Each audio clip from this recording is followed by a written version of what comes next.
Hello and welcome to my channel. So this is Divya. In this video I will explain Vision PT 365 environment. So सबसे पहले देखते हैं कि magazine क्या क्या कवर करती है। तो इसमें कुछ टॉपिक्स जिसके ये डिवाइड होती है, लाइक कुछ पर्टिकुलर टॉपिक्स में biodiversity and second major topic is climate change and third one is pollution and fourth one is sustainable development and fifth one is disaster management.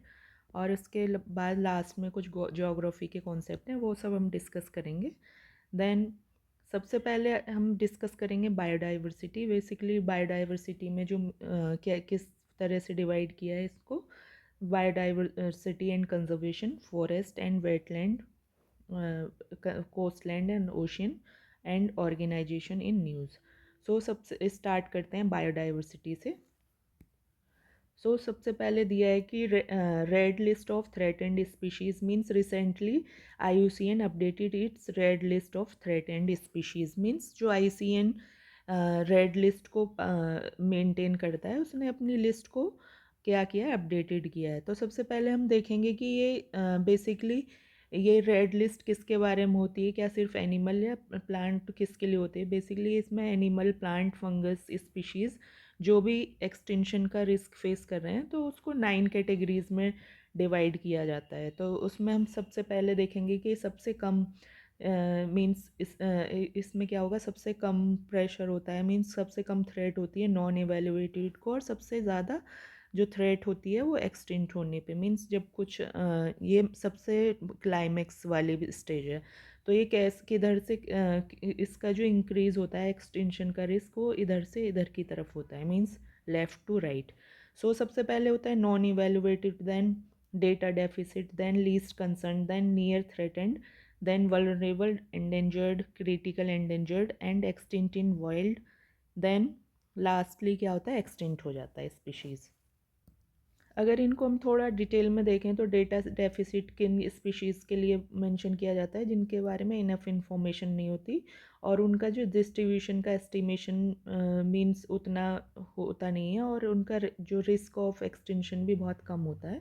Then least concern में क्या होता है, population काफ़ी stable होती है, means काफ़ी species होते हैं और उनका कोई मींस डेंजर नहीं होता कि वो नियर फ्यूचर में एक्सटेंशन फेस करेंगे। देन नियर थ्रेटेंड में क्या होता है कि ये क्लोज टू क्वालिफाई और लाइकली टू क्वालिफाई होते हैं, किसके लिए, थ्रेटेंड कैटेगरी के in the near future.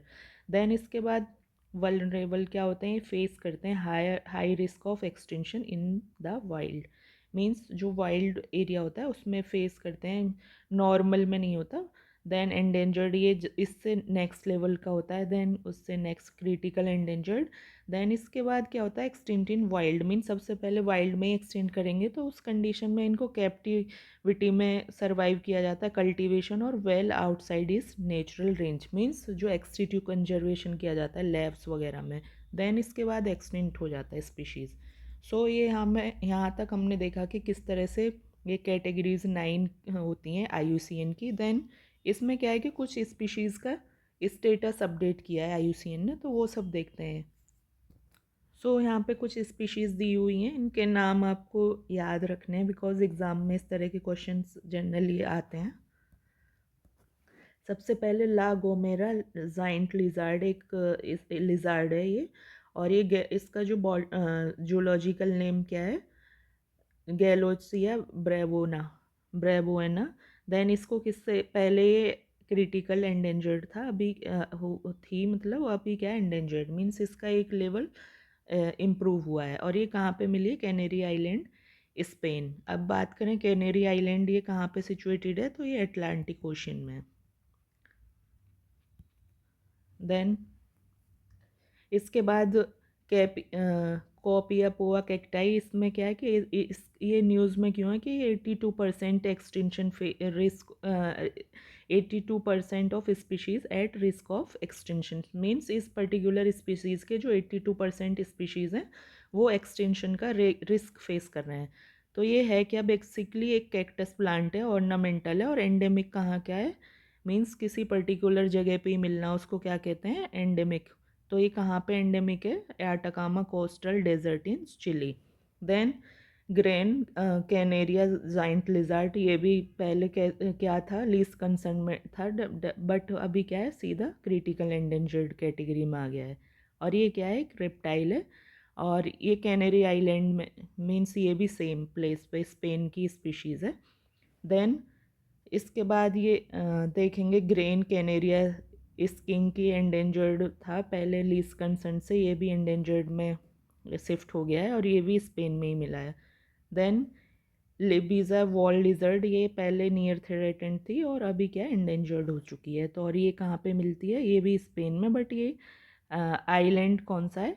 इल्बिजा and फॉर्मेंटेरा island पे ये हमें देखने को मिलेगा। देन इसके बाद एक नेक्स्ट जो है लास्ट है, ये इसमें क्या है? बोर्नियो एलिफेंट, इसको किस कैटेगरी में शिफ्ट किया है? एंडेंजर्ड में।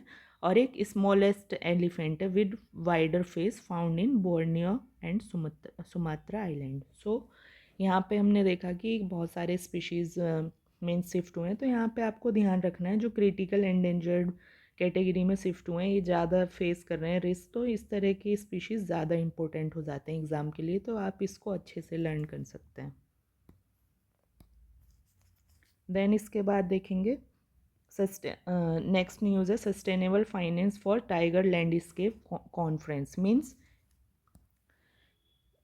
सबसे पहले ये देखेंगे कि सस्टेनेबल मीन्स ये लैंडस्केप बेसिकली होता क्या है कि जिस पर्टिकुलर इन्वायरमेंट में ये जो टाइगर की पॉपुलेशन मिलती है तो उस लैंडस्केप को कंजर्व करने के लिए एक इंस्टीट्यूशन है वो वर्क करता है। एक मीन्स कॉन्फ्रेंस हुई है और इसको किसने होस्ट किया है? भूटान की गवर्नमेंट ने किया है। और किसकी सपोर्ट से? टाइगर कंजर्वेशन कोएलिशन की हेल्प से। देन यहाँ पे हम थोड़ा डिस्कस करेंगे कि SFTLC और TCC बेसिकली है क्या। तो sustainable finance for tiger landscape conference किसके seek to increase support for tiger protection and its landscape by using new financial strategies and global partnership as stated in Paro statement. Means एक Paro statement है, उसके according ये किसके protection पे work कर रहे हैं? टाइगर के प्रोटेक्शन पे और उसके लैंडस्केप पे। और ये क्या है? एक तरह से फाइनेंशियल जो सब स्ट्रेटजीज हैं उसको लेके ये वर्क कर रहा है। और seek to mobilize $1 billion in additional funding by 2034। Then इसके बाद देखेंगे कि टाइगर कंजर्वेशन कोएलिशन बेसिकली कैसा ऑर्गेनाइजेशन है? एक इंडिपेंडेंट ग्रुप ऑफ ऑर्गेनाइजेशन है और इसमें ये किसको साथ में लेके आते हैं? बायोलॉजिस्ट और एक्सपर्ट जो भी वाइल्ड लाइफ में होते हैं और फोकस करते हैं वो अचीविंग टाइगर कंजर्वेशन। मीन्स जो टाइगर कंजर्वेशन को उनके कंजर्वेशन पे वर्क करता है। और मेंबर ऑर्गेनाइजेशन क्या है? IUCN, then United Nation development programme, wild life conservation society and last one is world wide fund for nature. Then यहाँ पे देखेंगे कि इस कॉन्फ्रेंस में दो फाइनेंसिंग इनिशिएटिव भी लॉन्च किए गए हैं। सबसे पहले tiger landscape investment fund and second one is tiger bond. तो ये टाइगर बॉन्ड किसके थ्रू लॉन्च किया गया है? Asian development bank. सो ये आपको अच्छे से याद रखना है। देन इसके बारे में हम टाइगर के बारे में जो इम्पोर्टेंट थिंग है इसमें, अब इसके बाद हम जो भी important exam point of view से इम्पोर्टेंट है वही सब डिस्कस करेंगे ताकि जो एक्स्ट्रा टाइम आपका वेस्ट ना हो। तो सबसे पहले यहाँ पे देखेंगे कि इंडियन टाइगर, इसका जूलॉजिकल नेम क्या है? पैंथेरा टाइग्रिस, और इसको रॉयल बंगाल टाइगर भी बोलते हैं। देन इसके जो टाइगर की जो रेंज कंट्री कौन सी है, मीन से किस किस कंट्री में मिलता है? Bangladesh, Bhutan, Cambodia, China, India, Indonesia, Laos, Malaysia, Myanmar और Nepal, Russia, Thailand and Vietnam. Then इसके बाद अगर बात करें इंडिया में तो ये Shivalik range, Shivalik Gangetic plain, central India, eastern Ghat, western Ghat, north eastern hill, Brahmaputra flood plain and Sundarbans में देखने को मिलेगा। और सबसे ज़्यादा जो नंबर सबसे ज़्यादा कौन से स्टेट में मिलता है? MP में देन कर्नाटक में, देन उत्तराखंड में। मीन्स टॉप मोस्ट जो मैक्सिमम टाइगर आपको कहाँ देखने को मिलेंगे, एमपी में, और देन कर्नाटक, देन उत्तराखंड। इसके बाद देखें कि बेसिकली इसके कुछ फीचर्स देखेंगे कि एक फ्लैगशिप स्पीसीज़ है, देन अम्ब्रेला स्पीशीज़ भी है। सो यहाँ पे सबसे पहले हम डिफरेंस देखेंगे फ्लैगशिप स्पीसीज़ और अम्ब्रेला स्पीशीज़ क्या होती है। बेसिकली फ्लैगशिप स्पीसीज़ में क्या होता है कि एक जो स्पीशीज़ होती है वो रिप्रेजेंट करती है एक स्पेसिफिक हैबिटेट को और इन्वायरमेंटल इशू और कैंपेन को। जनरली ये कैसे होते हैं, इंडेंजर्ड होते हैं, और इससे क्या है कि एक तरह से एक रिप्रेजेंट करते हैं और इम्पोर्टेंट होते हैं इन्वायरमेंट के लिए। देन अम्ब्रेला स्पीशीज़ में क्या होता है कि किसी पर्टिकुलर स्पीशीज़ को कंजर्वेशन एफर्ट के लिए यूज़ किया जाता है, क्योंकि इसकी प्रोटेक्शन के साथ साथ जो अदर स्पीशीज़ हैं वो भी प्रोटेक्ट होते हैं इसके साथ। और ये सबसे पहले अगर अम्ब्रेला स्पीशीज़ का टर्म कब आया था, 1981 में। इसके अलावा एक सॉलिटरी होते हैं, मीन्स अकेले रहना पसंद करते हैं, मोस्टली नॉक्टर्नल होते हैं, मीन्स ये नाइट में एक्टिव रहते हैं, और टेरिटोरियल एनिमल है। मीन्स इसमें क्या होता है, जो एनिमल होता है वो that defend specific area against other animal of same species और अदर स्पीशीज़। मीन्स एक ये क्या होता है, एक पर्टिकुलर एरिया को प्रोटेक्ट करते हैं किसी अदर स्पीशीज़ या सेम स्पीशीज़ से। और इसके बाद इसमें क्या होता है कि टेरिटरी ऑफ एडल्ट मेल में encompasses territory of two to 7 female के, मतलब एक तरह से टेरिटरी में ये एक मीन्स इनकम्पासेस करते हैं। देन इसके बाद tiger stripe are individually as unique as human fingerprints. तो इसकी जो हम काउंटिंग करते हैं, जो साइंटिस्ट या जो फॉरेस्ट के एक्सपर्ट होते हैं, तो इसको किसके बेस पे ये मीन्स सेग्रीगेट करते हैं या एक दूसरे से डिफ्रेंशिएट करते हैं। तो जो इसमें स्ट्रिप्स होती हैं, सपोज जैसे इस डायग्राम, इस पिक्चर में आप देखिए, तो इनके बेस पे ये डिफ्रेंशिएट किए जाते हैं एक दूसरे से। लाइक ह्यूमन में क्या होता है, फिंगरप्रिंट सबके डिफरेंट डिफरेंट होते हैं, तो इस तरह से इनकी स्ट्रिप भी डिफरेंट डिफरेंट होती हैं। और अभी क्या मेजर थ्रेट क्या है कि एक तो हैबिटेट लॉस हो रहा है इनका, and loss of prey species, hunting, poaching and illegal trade, conflict with human. तो अब यहाँ पे कुछ मेंशन किए गए हैं कंजर्वेशन एफर्ट। तो सबसे पहले प्रोजेक्ट टाइगर आया था 1973, और एक सेंट्रली स्पॉन्सर्ड स्कीम है, और ये कैसा कंजर्वेशन है, इंसिट्यू, मीन्स उनके नेचुरल हैबिटेट में। और सेंट्रली स्पॉन्सर्ड स्कीम कौन सी होती है, जिसमें सेंटर उसको फंड देता है बट इसको इम्प्लीमेंट स्टेट गवर्नमेंट करती है। देन इसके बाद कौन सी अथॉरिटी वर्क करती है टाइगर कंजर्वेशन के लिए, एनटीसीए स्टेचुरी बॉडी है, और कॉन्स्टिट्यूट की गई है under wild life protection act 1972, और इसको अमेंड किया था 2006 में। देन ये एक नेशनल एनिमल ऑफ इंडिया भी, हम सबको पता है टाइगर। देन इसके लिए एम स्ट्रिप्स एक डिजिटल मॉनिटरिंग सिस्टम लेके आए, मींस इसकी जो एक तरह से सेंसस होती है, इसको काउंट किया जाता है, तो इनकी स्ट्रिप्स के बेस पे डिफ्रेंशिएट करके। देन ग्लोबल टाइगर इनिशिएटिव 2008, ये वर्ल्ड बैंक का एक इनिशिएटिव है। देन ग्लोबल टाइगर फोरम एक इंटरनेशनल इंटर गवर्नमेंटल बॉडी है। देन इसके बाद CATS world wild life fund, tiger alive initiative etcetera, और काफ़ी अदर इनिशिएटिव भी लिए गए हैं।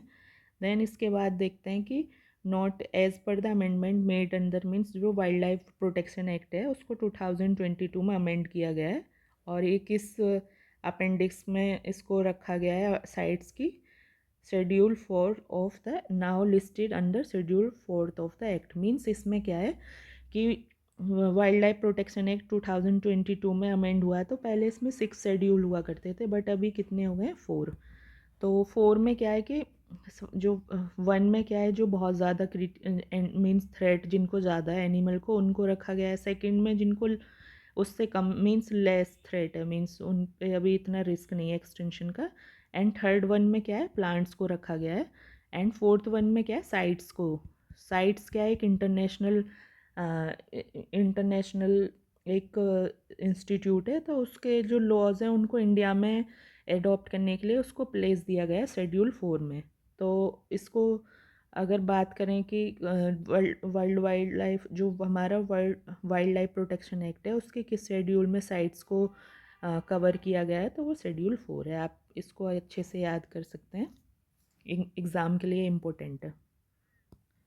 देन इसके एक रिलेटेड टर्म है कि ये टाइगर लैंडस्केप बेसिकली होता क्या है कि it include large block of ecological connective area of suitable tiger habitat. Currently they comprises less than 8% of area originally occupied in Asia. Means 8% है एक एशिया का एक टाइगर लैंडस्केप में आता है, और इंडिया का हम ऑलरेडी डिस्कस कर चुके हैं कि कहाँ कहाँ मिलता है।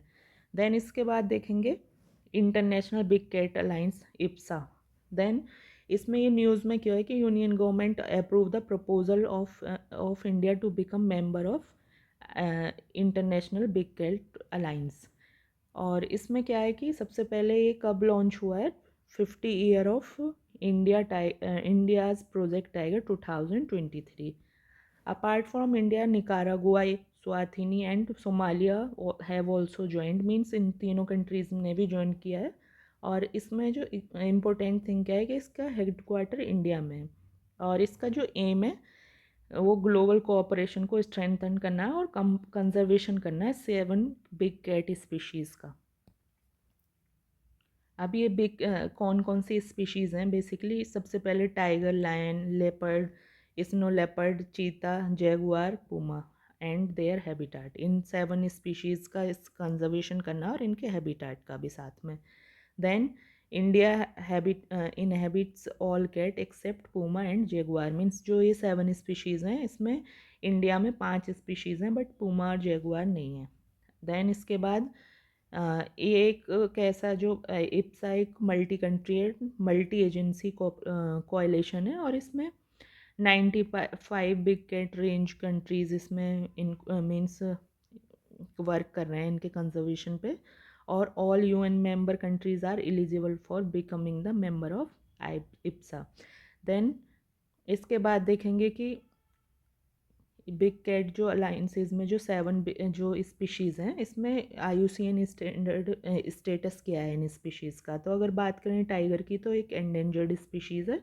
देन वल्नरेबल कौन से स्पीशीज़ हैं, lion, cheetah, snow leopard and leopard. A near threaten jaguar and least concern is puma. Then all 5 big cat in India, जो भी इंडिया में मीन्स इंडिया में क्या क्या नहीं है, पूमा एंड जैगुआर, वो किस में से कौन से शेड्यूल में है।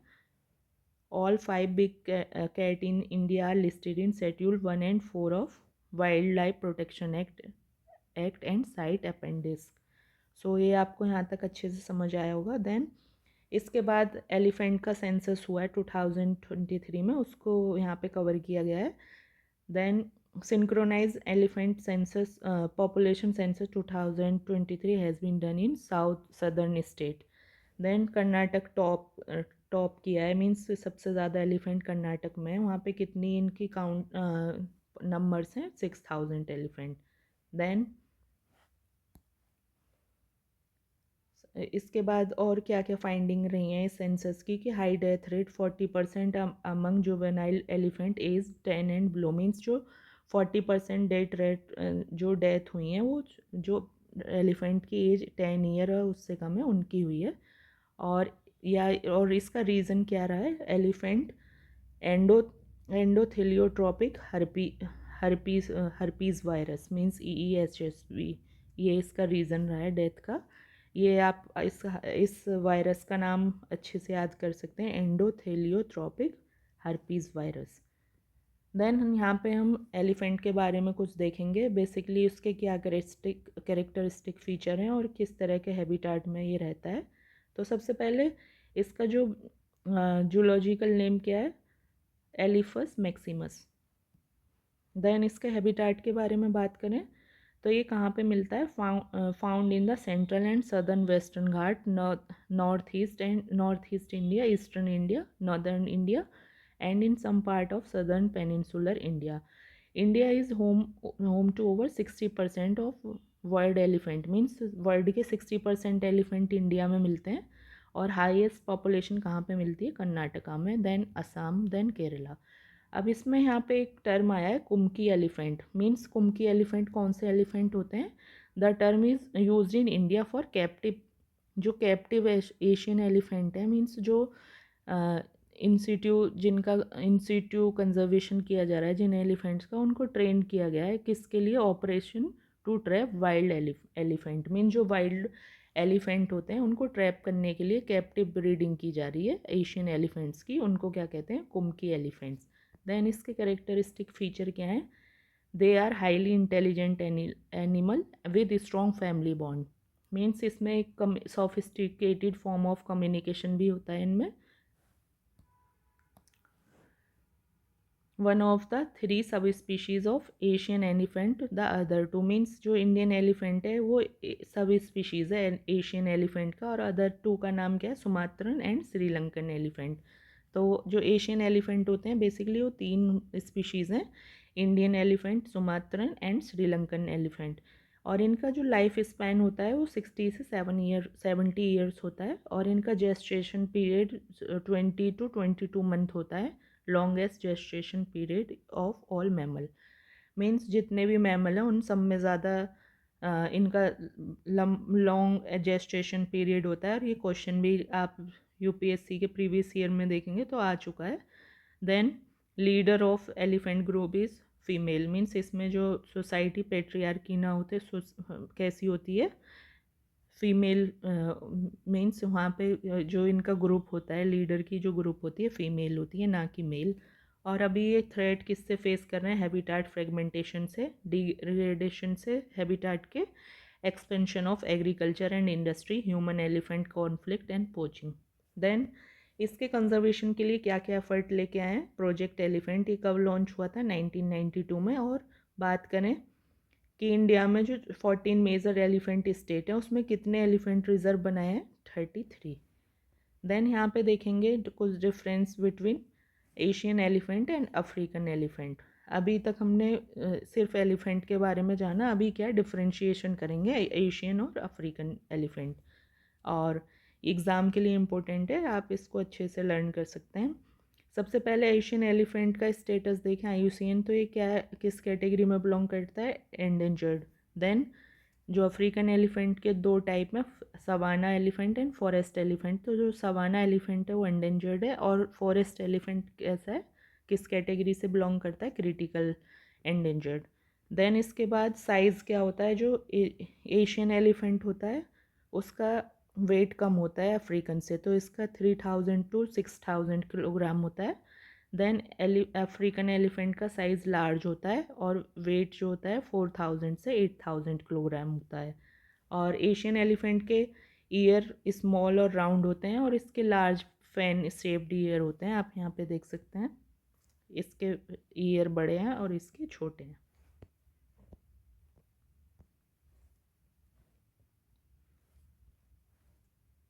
इसके बाद इसकी स्किन कंपैरेटिवली स्मूदर होती है और इसकी रिंकल्ड होती है, मीन्स झुर्रीदार होती है। देन फोरहेड इसका ट्विन डोम शिफ्ट होता है और इसका सिंगल डोम शिफ्ट, यहाँ पे आप देख सकते हैं इसका सिंगल डोम मिलेगा, और यहाँ पे इस तरह से 2 डबल डोम टाइप्स स्ट्रक्चर मिलती है। देन यहाँ पे टस्क की बात करें तो ये टस्क होते हैं जो टीथ आपको सामने से दिखाई देते हैं, इसको टस्क बोलते हैं। Only some male Asian elephant have tusks. Tusks are absent in female. Only rudimentary tusk founded. Means जो एशियन एलिफेंट है उसमें ये सप्रेस हो चुका है ये फीचर, बट जो अफ्रीकन एलिफेंट है उसके मेल और फीमेल दोनों में हम टस्क को देख सकते हैं, और ये क्या होते हैं? इंसीजर होते हैं, मीन्स जो हमारे फ्रंट के 4 टीथ होते हैं उस तरह से ये अगर क्वेश्चन आए कि जो एलिफेंट का टस्क है वो कौन कौन सा टीथ होता है, तो वो इंसीजर्स होते हैं। इसके बाद state of the rhino 2024 report, ये इंडियन नेशनल राइनो फाउंडेशन ने रिलीज़ की है 2024 की रिपोर्ट। अब इसमें जो बेसिकली आईआरएफ मीन्स ये कब ऑर्गेनाइजेशन कब फाउंड किया गया था? 1991 में, और ये डेडिकेटेड है कि जो survival of world rhinos species, इस राइनोज के लिए वर्क कर रहा है। अब इसके बाद देखें कि राइनोज़ पे क्या क्या फाइंडिंग रही हैं। तो सबसे पहले कि इंडिया अभी क्या है कि 5 टाइप के स्पीशीज़ होते हैं राइनो में। अभी 28,000 स्पीशीज़ ही बचे हैं वर्ल्ड में। और सबसे ज़्यादा जो राइनो पोचिंग इस अफ्रीका सब कितनी इंक्रीज़ हो चुकी है, 4%। कितने गैप में, 2022 से 23 के बीच में ही। और सबसे ज़्यादा नंबर इंक्रीज़ हुआ है वाइट राइनो का, but greater one rhino, Indian rhino, जो इंडिया का राइनो, उसका नंबर सेम ही रहा है। अभी क्या है, जो 5 टाइप ऑफ स्पीशीज़ है इसमें 2 अफ्रीकन है और 3 एशियन है। तो अभी क्या है, दो अफ्रीकन है उसमें वाइट राइनो और ब्लैक राइनो है। और एशियन में क्या है, Indian rhino, Sumatran rhino and Javan rhino. ये इस तरह से इसको मीन्स कैटेगराइज किया गया है। और इसके बाद अब देखते हैं कि जो अफ्रीकन और एशियन राइनो में डिफरेंस क्या है। कि जो सबसे पहले साइज़ देखते हैं, white rhino is second largest land mammal after animal. Means जो अफ्रीकन राइनो है वो एलिफेंट के बाद सेकंड लार्जेस्ट बड़ा मैमल है। देन इसके बाद Indian rhino is largest of all Asian rhino species. Means जो ऑल मीन्स अदर क्या है, सुमात्रन एंड जावन, इनसे बड़ा है। Then appearance and behaviour, less armoured look, then more aggressive होते हैं ये। देन इसमें 2 हॉर्न होते हैं, पुअर स्विमर्स होते हैं। मीन्स ये भी आपको लर्न करना है कि जो अफ्रीकन राइनो है वो स्विमर्स होते हैं, means good swimmers they are. Fight with bottom teeth, ये किससे लड़ते हैं, फाइट विद देयर हॉर्न्स। तो इस तरह के जो एनिमल बिहेवियर से काफ़ी क्वेश्चन, मीन्स लास्ट 2-3 ईयर में अगर आप प्रीवियस ईयर क्वेश्चन पेपर देखेंगे तो एनिमल बिहेवियर पे काफ़ी क्वेश्चन पूछे जा रहे हैं। तो इस तरह के फीचर आप अच्छे से याद करके जाइए एग्ज़ाम में। देन इसके बाद ये फीड करते हैं लो ऑफ द ग्राउंड। देन ये toll grasses, shrubs and leaves को ईट करते हैं। देन हैबिटाट ग्रासलैंड, जो एशियन राइनो है वो सवानाज, श्रबलैंड, डेजर्ट, इस सब पे मिलता है। और अफ्रीकन ये ट्रॉपिकल, सब tropical grassland, savannas, tropical moist forest, इन सब में मिलता है। अब बात करें इनके कंजर्वेशन स्टेटस की, तो white rhino near threatened, black rhino critical endangered, Indian rhino vulnerable, then Sumatran rhino and Javan rhino is critical endangered. तो आपको ये दोनों कैटेगरी जिसमें मीन्स जो क्रिटिकल एंडेंजर्ड है उसको अच्छे से याद रखना है। इसके बाद जो नेक्स्ट स्पीशीज़ है वो डिस्कस करते हैं, ग्रेट इंडियन बस्टर्ड। इसमें क्या है कि ministry of environment, forest and climate change ने अप्रूव किया है फंड, किसके लिए, ग्रेट इंडियन बस्टर्ड के लिए, 2024 टू 29 बस्टर्ड रिकवरी प्रोग्राम के लिए। तो यहाँ पे सबसे पहले देखेंगे कि एक बस्टर्ड फैमिली होती है बेसिकली, उसमें ये 5 स्पीशीज़ होते हैं, मीन्स 4 हैं मेजर। सबसे पहले great Indian bustard, lesser florican, and other 2 are Bengali florican and MacQueen bustard. तो ये 4 स्पीशीज़ हैं, बट अभी किस पे वर्क कर रहे हैं, अभी इसमें जो न्यूज़ में है ग्रेट इंडियन बस्टर्ड न्यूज़ में है। तो सबसे पहले ये सब कब शुरू हुआ था, 2013 में। एंड फिर इसके बाद रिकवरी प्रोजेक्ट लेकर आए थे 16 में, और इसको फिर एक्सटेंड कर दिया था 2033 तक। देन इसको इम्प्लीमेंट कौन करेगा, world wild life institute of India. Then funding agency CAMPA, compensatory afforestation fund management and planning authority. Then इसके साथ इसमें देखेंगे कि इसमें जो कोलाबरेटिंग एजेंसी क्या है, बॉम्बे नेचुरल हिस्ट्री सोसाइटी, और ये कब एस्टेब्लिश हुई थी, 1883 में। देन अदर्स में international fund for houbara conservation, the Corbett foundation, human society international. ये इस तरह इतने इम्पोर्टेंट नहीं है, बट आप जो मेजर हाइलाइट्स हैं उनको याद रखिए बस। देन इसके बाद कुछ कुछ जो अदर स्पीशीज़ हैं उनके बारे में जान लेते हैं। अबाउट लेज़र फ्लोरिकन, ये स्मॉलेस्ट बर्ड है बस्टर्ड फैमिली की। देन इसका प्रोटेक्शन स्टेटस क्या है, अपेंडिक्स की फर्स्ट में ये लाई करता है साइट्स की, एंड IUCN के में critical endangered and wild life protection के शेड्यूल 1 से ये में कवर होता है। देन ये अपीरियंस वाइज कुछ ऐसा होता है, इस पिक्चर में आप देख सकते हैं। देन इसका हैबिटाट राजस्थान, गुजरात, MP, महाराष्ट्र, आंध्र प्रदेश। और इसको जो अभी थ्रेट ये फेस कर रहा है किससे, pesticide uses in breeding ground, mismanage of agro grassland etcetera. Then इसके बाद जो मेन स्पीशीज़ है ये आप ध्यान से सुनिएगा, ग्रेट इंडियन बस्टर्ड इसका हैबिटाट है इंडियन सब कॉन्टिनेंट, मोस्टली राजस्थान गुजरात में आपको देखने को मिलेगा। स्मॉल पॉपुलेशन इसकी महाराष्ट्र, कर्नाटका और आंध्र प्रदेश में भी देखने को मिलती है। और कंजर्वेस्ट जो एफर्ट है वो इसके डेजर्ट कहाँ कहाँ पे इसके किस हैबिटाट में बेसिकली देखने को मिल रहे हैं। सबसे पहले desert national park Rajasthan, then Naliya grassland, Lala bustard wildlife sanctuary. Then great Indian bustard का जो ब्रीडिंग सेंटर कहाँ पे ओपन किया गया है, राजस्थान में। आर्टिफिशियल इंसेमिनेशन कहाँ पे है, इसको ओपन किया गया है, नेशनल ब्रीडिंग सेंटर इन जैसलमेर। ये आप इसको फैक्ट को ज़रूर से याद करिएगा। ट्रेनिंग ऑफ पर्सनल मीन्स जो भी इसके में वर्क कर रहे हैं उनको ट्रेनिंग अबू धाबी में दी जाती है, मीन्स अबू धाबी भेजा जाता है कहाँ पे, नेशनल एवियन रिसर्च सेंटर में। देन इसके बाद अपीरियंस आप इसमें देख सकते हैं फ़ोटो में। देन इसके कंजर्वेशन स्टेटस पे अगर बात करें तो ये साइट्स के अपेंडिक्स 1 में कवर होता है। देन IUCN के क्रिटिकल एंडेंजर्ड कैटेगरी में आता है। और वाइल्ड लाइफ प्रोटेक्शन एक्ट में कौन से शेड्यूल में इसको कवर किया गया है, 1 में। देन इसके बाद देखते हैं कि क्रोकोडाइल कंजर्वेशन प्रोजेक्ट इसने रिसेंटली 50 ईयर कंप्लीट किए हैं। देन इसको कब लॉन्च किया था इंडिया ने, 1975 में भितरकनिका नेशनल पार्क में। और किसकी हेल्प से, UNDP and food and agriculture organization की हेल्प से किया था। देन इसके बाद भितरकनिका नेशनल पार्क की न्यूज़ में रहा है बिकॉज ये लॉन्च ही वहीं पे हुआ था। कब हुआ था, 1975 में। तो ये उड़ीसा में ये जो रामसर साइट है, एक भितरकनिका नेशनल पार्क, को एक नेशनल पार्क होने के साथ साथ रामसर साइट भी है। और कहाँ पे लोकेटेड है, उड़ीसा में। Then India second largest mangrove ecosystem है after Sundarban. It is essentially a network of creek and canal and which are means एक कौन सी रिवर्स यहाँ पे यहाँ पे गिरती हैं आके या इस एरिया से फ्लो करती हैं, ब्राह्मणी, बैतरणी, धमारा, पाठशाला।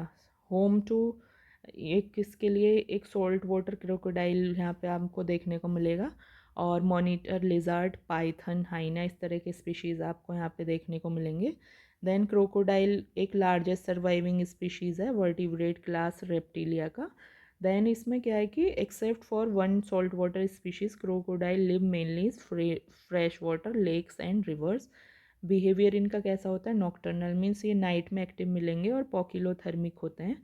पॉकिलोथर्मिक का मीन क्या है, regulate their body temperature only to limited degree, means एक लिमिटेड डिग्री तक ही ये अपने बॉडी के टेम्परेचर को मेंटेन कर सकते हैं। और इसके साथ एक दूसरा टर्म होता है होम्योथर्मिक।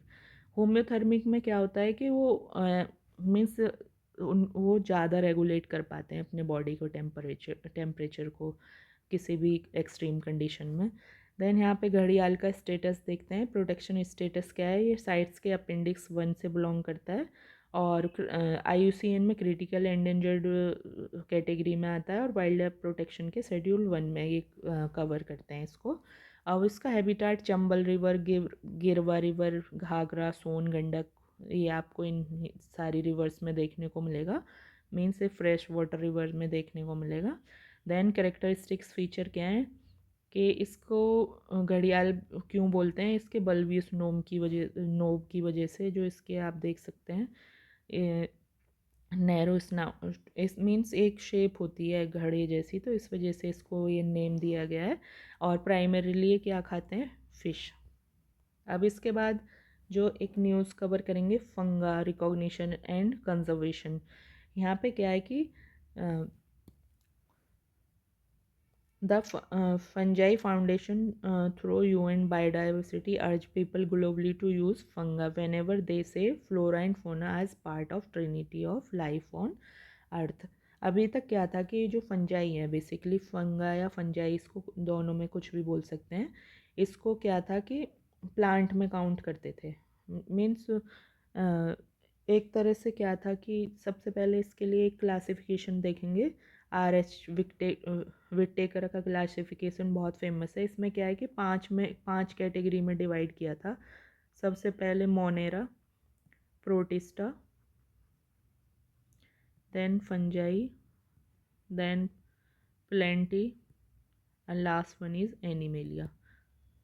तो यहाँ पे क्या है, मोनेरा में जो प्रोकैरियोट्स होते हैं, जो प्रिमिटिव स्पीशीज़ थे, उनको इंक्लूड किया गया। देन प्रोटिस्टा में यूकैरियोट्स, जो उससे ज़्यादा एडवांस स्पीशीज़ थे, यूनिसेलुलर, ये भी यूनिसेलुलर थे, ये भी। देन फंजाई यूनिसेलुलर से मल्टीसेलुलर होते हैं, और ये प्लांटी में प्लांट्स, एनिमेलिया में एनिमल, बेसिकली इन्होंने इस तरह से क्लासीफाई किया था।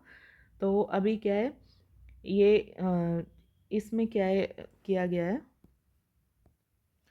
कि इन्होंने अर्ज किया है कि आप इसको फंगा या फंजाई प्रोनाउंस करिए रादर कि फ्लोरा और फोना। अभी क्या है कि इसके डाइवर्सिटी लेवल देखें, सिंगल सेल्ड ऑर्गेनिज्म से तो सिंगल सेल से कॉम्प्लेक्स होते हैं, मीन सिंगल सेल भी होते हैं और मल्टी सेलुलर भी होते हैं, ऑर्गेनिज्म होते हैं ये। और इसका डिस्ट्रीब्यूशन वाइज देखें तो ये tropical, temperate, Arctic region, means terrestrial, aquatic, हर जगह आपको देखने को मिलेंगे। और इसकी सेल वॉल किससे बनी होती है, काइटिन से। और इनका जो मोड ऑफ न्यूट्रिशन होता है वो हेट्रोट्रॉफिक होता है, मीन्स सैप्रोफाइटिक और पैरासिटिक। पैरासिटिक किसी पे डिपेंड होते हैं, और सैप्रोफिटिक मीन्स जो रोटन होते हैं, सड़े गली चीज़ें, उन पे भी ये सर्वाइव कर जाते हैं। और इसकी जो बॉडी ऑर्गेनाइजेशन होता है, मल्टी सेलुलर भी होते हैं और लूज टिश्यू में, मीन्स जैसे ईस्ट वगैरह की सेल देखी होंगी, वो इस तरह से लूज टिश्यू की फॉर्म में भी ये स्पीशीज़ हमको देखने को मिलते हैं। इसके बाद देखें इनका सिग्निफिकेंस क्या है, मीन्स ये इम्पोर्टेंट है सबसे ज़्यादा। एक तो ये माइकोराइजल होते हैं, mutually benefit associated with root for plant tree, means roots of plant for tree growth. Means एक इनका वर्क होता है, कार्बन रिजर्वोयर करते हैं ये, कार्बन रिजर्वोयर की तरह वर्क करते हैं। और डिकम्पोजिशन और न्यूट्रिएंट साइकिल में ये कैसे एक्ट करते हैं, एज ए डिकम्पोजर। और ये कन्वर्ट करते हैं डेब्रिस टू ह्यूमस। मीन्स सबसे पहले इसमें जो माइक्रोराइजल एसोसिएशन में होता है कि ये फंजाई है और ये ट्री है, तो ये ट्री को मिनरल्स और न्यूट्रिएंट्स प्रोवाइड करते हैं। और ये ट्रीज़ को क्या देता है, मीन्स ये म्यूचुअली सिम्बायोसिस शो करते हैं। तो ये कार्बोहाइड्रेट, मीन्स ये बिकॉज इसमें फंजाई में क्या होता है कि क्लोरोफिल एब्सेंट होता है, तो ये अपना फूड खुद से बना नहीं सकते, हेट्रोट्रॉफिक नेचर ऑफ ये, हेट्रोट्रॉफिक नेचर के होते हैं। तो इस वजह से ट्री पे डिपेंड करते हैं, और बदले में ट्री को क्या कहते हैं, क्या प्रोवाइड कराते हैं, मिनरल्स एंड मिनरल्स और जो भी बहुत सारे न्यूट्रिएंट्स हैं वो प्रोवाइड कराते हैं, और ट्रीज़ को कार्बोहाइड्रेट प्रोवाइड कराता है। और ये कैसे डीकम्पोजर्स की तरह वर्क करते हैं, आप प्रीवियस ईयर पेपर देखेंगे तो उसमें स्टेटमेंट 3 दिए हुए थे कि एल्गी, बैक्टीरिया एंड फंजाई, इस तरह से कि कौन इसमें डीकम्पोज़र है। तो याद रखिएगा कि फंजाई डीकम्पोज़र की तरह वर्क करते हैं। और ये एक इसमें क्या होगा कि जो भी कॉम्प्लेक्स फॉर्म होती हैं उसको सिंपल फॉर्म में कन्वर्ट कर देते हैं, मीन्स डेब्रिस टू ह्यूमस। तो इससे क्या है कि न्यूट्रिएंट साइकिलिंग में हेल्प हो जाती है, और इजीली जो साइकिल है वो आगे सर्कुलेट होती है। देन इसके बाद माइक्रोमीडिएशन में भी हेल्प करते हैं, डिग्रेडेशन में ऑफ कॉन्टामिनेंट सच एज प्लास्टिक। ये अभी क्या है कि जो जेनेटिक मॉडिफिकेशन के थ्रू इनको यूज़ किया जाता है प्लास्टिक के डिग्रेडेशन में। और ये मेडिसिनल यूज़ भी रखते हैं, like antibiotic, penicillin and potential psychotherapy like psilocybin etcetera. ये सारी मेडिसिन बनाने में भी फंजाई यूज़ होता है। देन इसके बाद देखेंगे कि ये इतना इम्पोर्टेंट नहीं है। देन आप बस इसका ये फीचर ज़रूर से याद रखिए, एज ए डीकम्पोज़र वर्क कर मीन्स यूज़ होते हैं। अब इसके बाद देखेंगे world network of biosphere reserve. तो सबसे पहले कौन इसको लेके आया था, यूनेस्को। अभी न्यूज़ में क्यों है कि 11 new biosphere reserve from country like Colombia, इसको ऐड किया गया है under man and biosphere programme. तो 11 न्यू बायोस्फीयर रिजर्व ऐड किए गए हैं, कहाँ पे, मैन एंड बायोस्फीयर प्रोग्राम में। तो अभी कितने हो गए टोटल वर्ल्ड वाइड, 136 कंट्रीज़ में कितने साइट्स हैं, 759। अभी हमको क्या ज़रूरी है जानना, मैव के बारे में।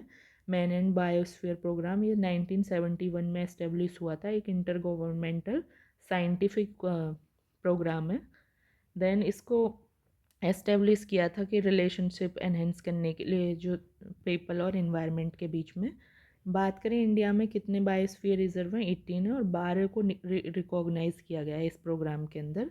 और नीलगिरी बायोस्फीयर रिजर्व सबसे फर्स्ट वन है जिसको रिकॉग्नाइज किया गया था। बात करें जो बायोस्फीयर रिजर्व्स हैं, ये एक इंस्टीट्यूट कंजर्वेशन करते हैं, मीन्स जिस सिचुएशन में जो स्पीशीज़ रहता है उसको वहीं पे कंजर्व किया जाता है। उस पूरे, एक्चुअली इसमें किसी स्पीशीज़ को नहीं, उनके पूरे इन्वायरमेंट को ही कंजर्व किया जाता है इस प्रोग्राम के थ्रू।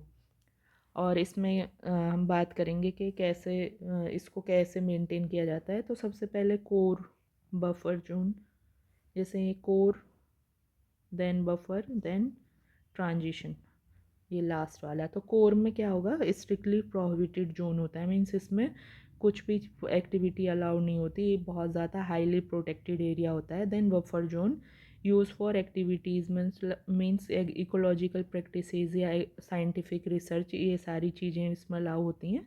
और ट्रांजिशन एरिया में क्या होता है, communities foster ecology for socially, culturally and ecologically sustainable activities यहाँ पे की जा सकती हैं। अब ये इंडिया का बायोस्फीयर रिजर्व कितने हैं वो यहाँ पे मेंशन किए गए हैं। आप इसको एक एक करके सर्च करके पढ़ेंगे वो ज़्यादा फ्रूटफुल होगा, क्योंकि यहाँ से सिर्फ नाम हम देख सकते हैं या कहाँ कहाँ मेंशन, कहाँ कहाँ लोकेटेड है, वो हम इनकी लोकेशन देख सकते हैं। बट आप इसको वन बाई वन सर्च करके पढ़ेंगे तो वो ज़्यादा अच्छा होगा। यहाँ पे आप देख सकते हैं कि 12 मैन एंड बायोस्फीयर के अंडर हैं, बाकी 18 में से तो अब 6 कौन कौन से नहीं हैं, cold desert Himachal, then Kutch Gujarat, then Seshachalam hills Andhra Pradesh, and Dibru Saikhowa Assam.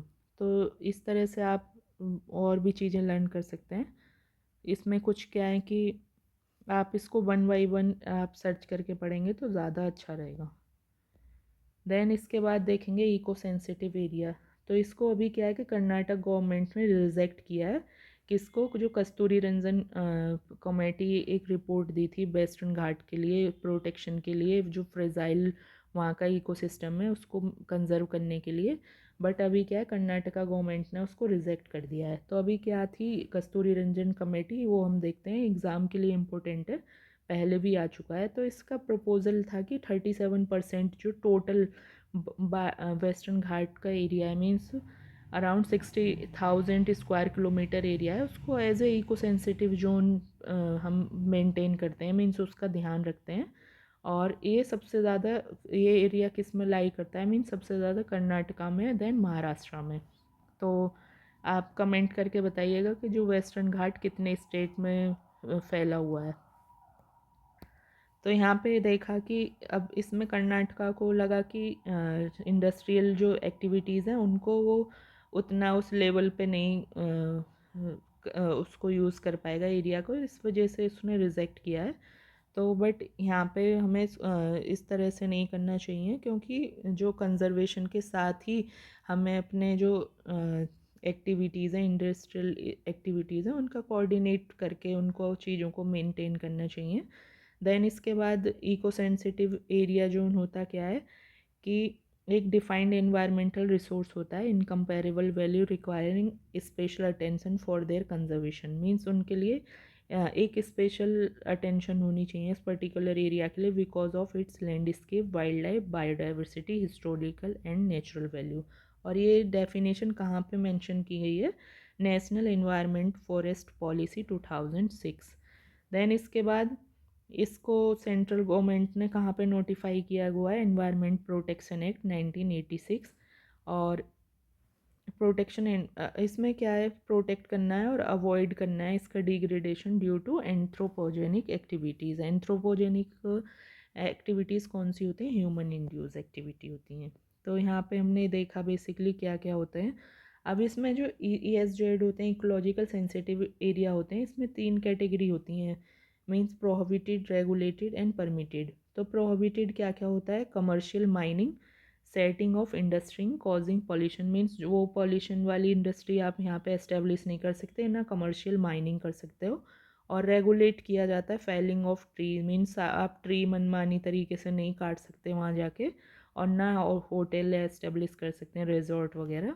Then permitted होते हैं ongoing agriculture and horticulture practices by local community, dairy farming, ये सब यहाँ पे अलाउ होता है। तो ये सारा जो एरिया है आप देख सकते हैं कि किस तरह से मीन्स ये किस तरह से मीन्स स्प्रेड हो रखा है। आप कमेंट में बताना कि कितने स्टेट में फैला हुआ है वेस्टर्न घाट। देन यहाँ पे कुछ वेस्टर्न घाट के फीचर्स देखेंगे। यहाँ पे पासेज हैं पाल घाट, Thal Ghat, Bhor Ghat and progressive increases from north to south means इसमें क्या होगा कि इसमें इंक्रीज़ होता है मीन्स यहाँ पे साउथ में नॉर्थ से साउथ जो है इसका एलिवेशन है मीन्स इसकी जो हाइट नॉर्थ से साउथ की तरफ इंक्रीज़ होती है। लाइक हाईएस्ट पीक कौन सी है, अन्नामुडी, ये आपको लर्न करना है। देन इसके बाद यहाँ पे जो फोर्स मेजर टाइप के कौन से फॉरेस्ट हैं, evergreen, semi evergreen, moist deciduous and dry deciduous. और मिनरल कौन से मिलते हैं, आयरन, मैग्नीज एंड बॉक्साइट। सो इसके बाद हम देखेंगे यहाँ पे आप एक और फैक्ट इम्पोर्टेंट है कि एक और यहाँ पे बेसिकली कमेटी आई थी पहले, कौन सी कमेटी, माधव गाडगिल कमेटी। और इसने क्या रिकमेंडेशन दी थी कि एंटायर रीजन को ही इकोलॉजिकल सेंसिटिव जोन में मीन्स डिज़ाइन किया जाए ये पूरे रीजन को। तो सब उस ये सपोज करके देखिए जब इतना कम पे नहीं वो एग्री कर रहे तो इस पे तो बिल्कुल नहीं एग्री करेंगे। तो देखते हैं क्या रहता है आगे। इसके बाद यहाँ पे कुछ रिलेटेड न्यूज़ हैं इन सब से, बायोडाइवर्सिटी से, वो शॉर्ट में देखेंगे, सिर्फ इम्पोर्टेंट हम यहाँ पे कवर करेंगे। तो ये सबसे पहले इंटरनेशनल इंटर गवर्नमेंट IPBES क्या है, basically inter governmental platform on biodiversity and ecosystem services. तो इसने क्या जीता है, ब्लू प्लेनेट प्राइज़ फॉर 2024। और एक अवार्ड है एनुअली दिया जाता है जापान बेस्ड असी ग्लास फाउंडेशन की तरफ से। और इसमें एक ये याद रखना है UN की बॉडी नहीं है, और ये एक रिपोर्ट भी पब्लिश करती है IPBES invasive alien species report. Then इसके बाद देखेंगे कि integrated development of wild life habitat IDWH। तो बेसिकली एक सेंट्रली स्पॉन्सर्ड स्कीम है। इसमें क्या होगा, सेंट्रल फंड देता है बट रेगुलेट स्टेट गवर्नमेंट करती है। और इसके बाद देखेंगे कि ये क्या करता है कि प्रोटेक्शन, जो आउटसाइड प्रोटेक्शन एरिया होता है उसके बाहर मीन्स इसमें क्या होगा कि जो मेन एरिया होता है like national park, wild life sanctuary, उसके जो आउटसाइड वाला एरिया होता है उस पर कंजर्वेशन पे वर्क करता है। और इसके सब स्कीम क्या क्या है, project tiger, project dolphin, project lion, project elephant, ये सब इसकी सब स्कीम है। देन इसके बाद पीपल बायोडाइवर्सिटी रजिस्टर, ये किसने पब्लिश किया है, कहाँ की पंचायत ने, केरला की ये थजाकरा एक पंचायत है उसने इसको पब्लिश किया है। और बात करें कि ये पीपल बायोडाइवर्सिटी रजिस्टर ये इसको पब्लिश कौन करता है, तो ये बायोडाइवर्सिटी एक्ट 2022 के अंदर BMC means biodiversity management committee prepare करती है इस रजिस्टर को with the consultation with local people. और इसका जो पर्पज़ क्या होता है, document to document and safe guard bio resources and associated knowledge. Then इसका भी इसको मीन्स आपको बस ये याद रखना है कि किस पंचायत ने इसको पब्लिश किया है, और इसको इस जो रजिस्टर को कौन बनाता है, प्रिपेयर कौन करता है तो BMC करती है। देन इसके बाद EPA index means environmental performance index, इसको कौन पब्लिश करता है, L centre for environment law and policy. ये इंपॉर्टेंट है, रिपोर्ट काफ़ी इंपॉर्टेंट हो जाती है एग्ज़ाम के लिए। और इसमें कितने कंट्रीज़ हैं, 186। एस्टोनिया ने टॉप किया है और भारत की जो रैंक है वो 176 है। और इसके साथ ही एक फैक्ट आप देख लीजिए, 2022 India surpass China as the world largest emitter of anthropogenic SO2। Then इसके बाद देखेंगे नेचर कंजर्वेशन इंडेक्स, इसको कौन पब्लिश करता है, मीन्स रिलीज़ करता है, Goldman Sonnenfeld school of sustainability and climate change. और इंडिया की रैंक 176 है आउट ऑफ 180 कंट्रीज़। अब यहाँ पे हम देखेंगे कैमल के बारे में।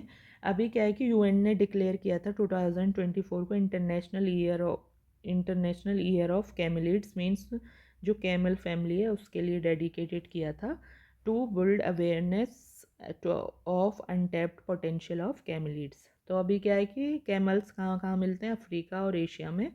देन ये टाइप क्या होते हैं, ड्रोमेंड्री एंड अरेबियन कैमल होते हैं। इसमें क्या डिफ्रेंशिएट है, सिंगल हम्प होता है, और बैक्टीरियन केमिकल कैमल में दो होते हैं।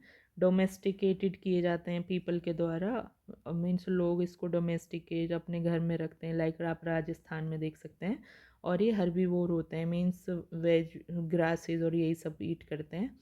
Survive in hot conditions, means एक ड्रॉट कंडीशन में ये अच्छे से सर्वाइव कर जाते हैं। और एक स्टेट एनिमल ऑफ राजस्थान भी है ये।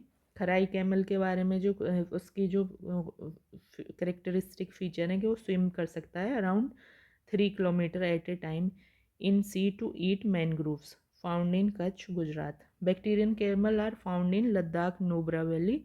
Then dromedaries chemical camel are found in hot desert Rajasthan Gujarat. Other type जो कैमल्स की जो स्पीशीज़ हैं वो llama, alpaca, then guanaco and vicuna, ये सब स्पीशीज़ भी होते हैं। देन इसके बाद फॉरेस्ट के बारे में जो न्यूज़ हैं उसमें क्या क्या न्यूज़ हैं वो सब हम डिस्कस करेंगे। सबसे पहले यूएन रीड एक यूनाइटेड नेशन का प्रोग्राम है। इसका क्या, इसकी फुल फॉर्म क्या होती है, reducing emission from degradation and forest degradation. और इसमें क्या है कि एफॉरेस्टेशन किया जाता है और जो भी एमिशन है उसको रिड्यूस किया जाता है, और डिफॉरेस्टेशन को कम किया जाता है और एफॉरेस्टेशन को बढ़ाया जाता है।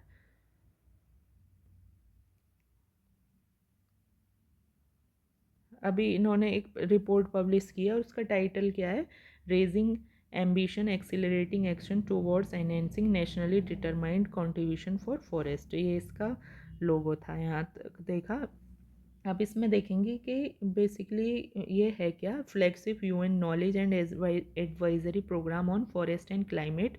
और ये with focus on advancing Paris agreement में जो चीज़ें हुई थी उन पे फोकस करेगा। और ये largest international provider for read plus assistant. और इसकी जेनेसिस कब हुई थी, 2008 में। और किसके एक्सपर्टीज़ में, किसके अंडर इसको अंदर बनाया गया है, FAO and United Nation development programme और यूनाइटेड नेशन एनवायरनमेंट प्रोग्राम के अंदर। और इसमें पार्टनर कंट्रीज़ कितने, 65 इंक्लूडिंग इंडिया। देन इसके बाद रीड प्लस आया, ये कब आया है, 2013 में COP19 के थ्रू। इसमें क्या है कि REDD plus going beyond simply deforestation and forest degradation include role of conservation, sustainable management of forest and enhancing of forest carbon stock. Means इसमें ये रीड प्लस हो गया है, इसमें एफॉरेस्टेशन भी ऐड कर दिया गया है। बस आपको याद रखना है कि रीड प्लस कब आया है, 13 में। रेड एंड यूएन रीड कब आया है, 2008 में आया। और किसके असिस्टेंट, किसके कोलाब्रेशन से बने हैं, एफएओ, यूएनडीपी एंड यूएनईपी। ये इतना इम्पोर्टेंट नहीं है, इसको स्किप कर सकते हो आप। देन यहाँ पे देखेंगे मैनग्रोव कंजर्वेशन में, एग्जाम पॉइंट ऑफ व्यू से काफ़ी इंपॉर्टेंट है।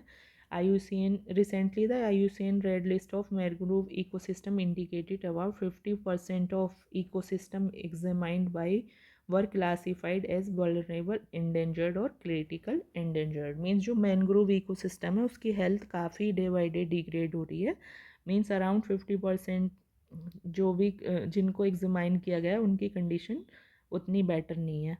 तो ये कहाँ पे असिस्ट किया गया है, 36 रीजन अराउंड, जो 44 कंट्रीज़ की 36 साइट पे इसको एक्स मीन्स देखा गया है, इसको इसके हेल्थ के बारे में, मैनग्रोव इकोसिस्टम की हेल्थ के बारे में। और ये किसका जो कन्वेंशन हुआ है बायोडाइवर्सिटी का, Kunming Montreal global biodiversity framework, उसके अंडर ये एक इनिशिएटिव लिया गया है।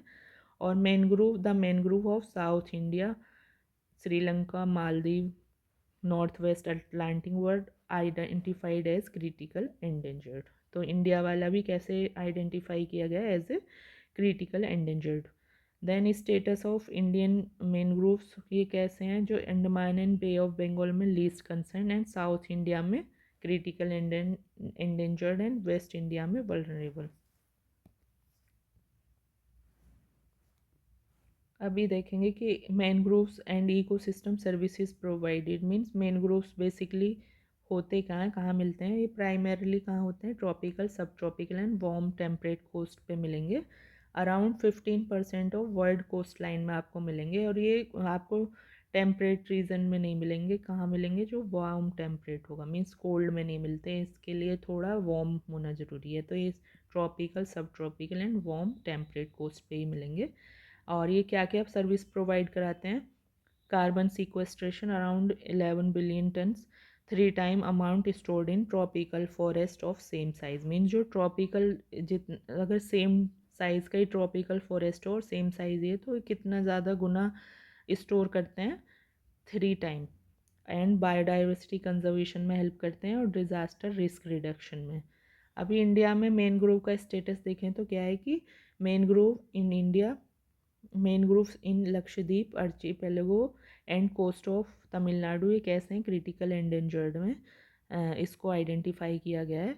देन इसके बाद इंडियन स्टेट जो रिपोर्ट आती है, Indian state of forest report, उसके अकॉर्डिंग अगर इसको कौन पब्लिश करता है, फॉरेस्ट सर्वे ऑफ इंडिया, और इसके अकॉर्डिंग कितना इंक्रीज़ हुआ है मैनग्रोव इंडिया में, 17 square kilometre, around 0.34% compare to previous assessment. तो ये इंक्रीज़ हुआ है, पॉजिटिव साइन है हमारे लिए। मेजर लोकेशन की बात करें तो अंडमान निकोबार, सुंदरबन, महानदी गोदावरी कृष्णा डेल्टा पे देखने को मिलेगा। देन इसके बाद कुछ इनिशिएटिव लिए इंडिया ने, जैसे मिस्टी, इसमें क्या है, mangrove initiated for shoreline habitat and tangible income, और इसको किसके अंडर लेके आए हैं, ministry of environment forest and climate change. Then sustainable agriculture mangrove ecosystem initiative, इसमें क्या है कि एक्वाकल्चर फार्म यूज़ करेंगे, वहाँ पे बनाएंगे एक्वाकल्चर फार्म, और इंटीग्रेटेड मैनग्रोव एक्वाकल्चर मीन्स उसमें हम फिशिंग वगैरह करेंगे और उस तरह से हम उसको और ज़्यादा एफिशिएंटली यूज़ करेंगे उस इकोसिस्टम को। देन मैजिकल मैनग्रोव कैंपेन, ये किसने शुरू, world wild life fund India has enjoy citizen in 9 coastal state means जो भी हमारे 9 स्टेट जो बाउंड्री शेयर करते हैं कोस्टल एरिया में, उनके सिटीजन्स के साथ ये मैजिकल मैनग्रोव कैंपेन एक शुरू किया है वर्ल्ड WWF इंडिया ने। देन इसके बाद जो ग्लोबल इनिशिएटिव है वो देखेंगे, मैनग्रोव ब्रेक थ्रू, ये कब लेके आए थे, UNFCC COP27 in Sharm el Sheikh Egypt by united nation high level climate champion and global mangrove alliances के कोलाबोरेशन से। सो यहाँ पे हमने देखा कि अभी क्या है कि टारगेट क्या है कि target of securing the future of 15 million hectare mangrove globally by 2030 underpin by $4 billion of sustainable finance. Hope यहाँ तक आपको अच्छे से समझ आया होगा। इसके बाद अदर रिलेटेड न्यूज़ देखते हैं। फॉरेस्ट एडवाइजरी कमेटी, इसमें क्या है कि FAC has exempted survey involving drilling, felling up to 100 tree for hydro other development project in forest area means जो फॉरेस्ट एडवाइजरी कमेटी है, सबसे पहले देखते हैं कि है क्या और इस ये क्यों न्यूज़ में है। सबसे पहले एक स्टैचुरी बॉडी है फॉरेस्ट कंजर्वेशन एक्ट 1980 के अंदर, और किसके अंडर आती है, कौन सी ministry, ministry of environment forest and climate change के अंदर ये आती है। देन इसने अप्रूव ये क्या वर्क करती है, approve diversion of forest land to non forest purposes mean जो फॉरेस्ट लैंड है उसको नॉन फॉरेस्ट लैंड में डाइवर्जन के लिए ये अप्रूव करती है। देन ये इसका रोल रिकमेंडेटरी होता है मीन्स बाइंडिंग नहीं होता है। तो अभी इसने क्या एग्जेम्प्ट किया है कि कहीं भी ड्रिलिंग फेलिंग के लिए अप टू 100 ट्री, जहाँ पे भी ड्रिलिंग के लिए और फेलिंग के लिए 100 से ज़्यादा ट्री अगर हटाए जाएंगे तो वो परमिट नहीं होंगे हाइड्रो और अदर डेवलपमेंट प्रोजेक्ट के लिए।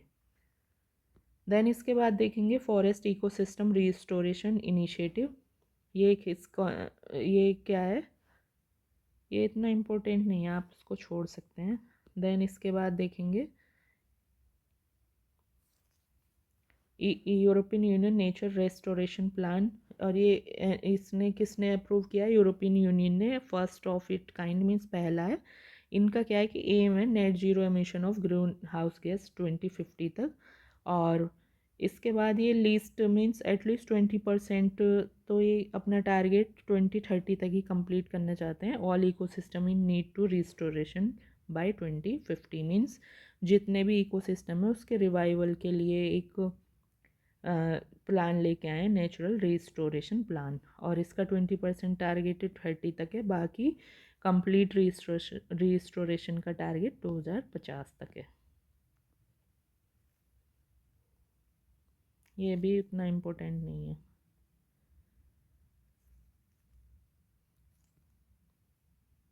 इसके बाद देखेंगे high sea treaty. Basically union cabinet ने अप्रूव किया है, approve the signing the biodiversity beyond natural jurisdiction agreement high sea treaty। Basically high sea treaty ये है क्या? एक यूएन, एज पर यूएन कन्वेंशन जो on laws of the sea means UNCLOS demarcation high sea are the all part of sea that are not included in including inclusive economic zone in the territorial sea, internal water of the state और इन अर्चीपेलेगो water of अर्चीपेलेगो। Means इसमें आप समझने के लिए सबसे पहले देखें, एक डायग्राम के थ्रू हम देखेंगे कि सपोज़ करिए इंडिया का पार्ट, इंडिया की टेरिटरी है, तो यहाँ पे अप टू 12% क्या होगा? टेरिटोरियल सी होता है। देन इसके बाद अगे अगेन यहाँ से 12 के अगेन मेज़र करके फिर वो क्या होता है? Contiguous zone. देन इसके बाद क्या होगा? 200 नॉटिकल माइल्स तक क्या होता है? Exclusive economic zone.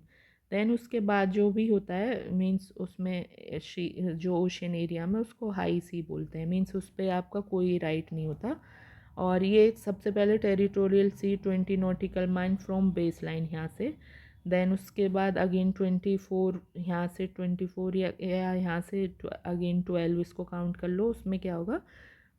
Buffer zone होती है, मीन्स एक्सक्लूसिव इकोनॉमिक जोन और टेरिटोरियल सी के मिडिल वाले पार्ट को contiguous. Then exclusive economic zone होता है और इस पर no sovereignty of coastal state means इस पर आपका पूरा राइट नहीं होता उस पर्टिकुलर कंट्री का।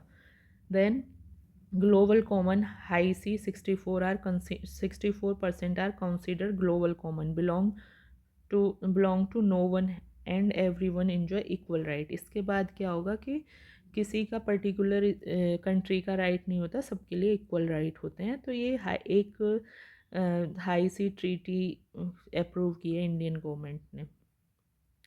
तो अभी इस एग्रीमेंट में है क्या? बेसिकली वो समझेंगे। Agreement on conservation and sustainable use of marine biological biodiversity of area beyond national jurisdiction means national जो अपने कंट्री का है यहाँ से बाद इस एरिया को यूज़ करने के लिए इस पर्टिकुलर ट्रीटी को साइन करना है, तो वो इंडिया ने कर लिया है। और ये किसके अंडर है? यूएन क्लोज के अंडर है, united nation convention on law of the sea. और it will be the third implementation agreement means ये थर्ड एग्रीमेंट है इस पर्टिकुलर ट्रीटी का। इससे पहले दो कौन से हुए हैं? 1994 में हुआ है, किसके? एक्सप्लोरेशन और एक्सट्रैक्शन के लिए, मिनरल रिसोर्सेज के लिए। और 95 में हुआ था माइग्रेटरी फिशेज स्टॉक के कंजर्वेशन और मैनेजमेंट के लिए। देन इसके बाद adoption 2023 and open for signature for 2 years। Then इस ये कैसी ट्रीटी होगी? अभी क्या है जो इंडिया ने अब अडॉप्ट किया है मीन्स सिग्नेचर किए हैं, वो 2023 में ओपन की गई थी सिग्नेचर करने के लिए। और एक ये लीगली बाइंडिंग ट्रीटी होगी। 91 कंट्रीज़ पे साइन कर चुके हैं और 8 पार्टीज़ हैव रेटिफाइड जून 2024। अभी ऑब्जेक्टिव क्या है कि sustainable use of marine biological diversity means जो अपने इंडिया का जो एरिया है जहाँ तक सोवरेनिटी है उसके जो ऊपर जो उसके नेक्स्ट एरिया है उसको जो नेशनल ज्यूरिडिक्शन से बाहर का एरिया है उसमें सस्टेनेबली यूज़ करना है उसको और उसके कंजर्वेशन पे वर्क करना मरीन बायोलॉजिकल डाइवर्सिटी के। और कौन सी मिनिस्ट्री के अंडर रहेगा सब कुछ? Ministry of earth sciences. Then but इसमें एक ये भी प्रोविज़न है कि इसको हाई सी को ये एप्लीकेबल नहीं किया जाएगा वॉरशिप के लिए या मिलिट्री एयरक्राफ्ट या मिक्स नेवल ऑक्सिलरी, मीन्स सिर्फ मरीन जो बायोडाइवर्सिटी उसके कंजर्वेशन के लिए ही फोकस किया जाएगा। इसके बाद देखेंगे कि यूएन क्लोज, ये इस पर्टिकुलर इंस्टीट्यूशन के बारे में ये है क्या, एक कॉम्प्रिहेंसिव इंटरनेशनल लॉ है, लेजिटिमेट करता है behaviour on and use of sea and ocean everywhere, और इसको अडॉप्ट किया, ये लॉज है बेसिकली। और ये किस पे वर्क करता है, जो सी ओशियन है उनके उनके जो हेल्थ है उसको लेके। देन उसके बाद इसको अडॉप्ट किया गया था 1982 में और इन्फोर्स किया गया था 1994 में, और यूनिवर्सल एक्सेप्टेंस मिली थी इसको 170 स्टेट पार्टी इंक्लूडिंग इंडिया की तरफ से। देन इसने एक एस्टेब्लिश की थी अथॉरिटी, इंटरनेशनल सी बीड अथॉरिटी, इसका हेडक्वार्टर जमैका किंगस्टन में है। देन इसके बाद नेक्स्ट न्यूज़ देखेंगे कोरल ब्लीचिंग, ये काफ़ी न्यूज़ में रहती है और काफ़ी इंपॉर्टेंट भी एग्ज़ाम के पॉइंट ऑफ व्यू से।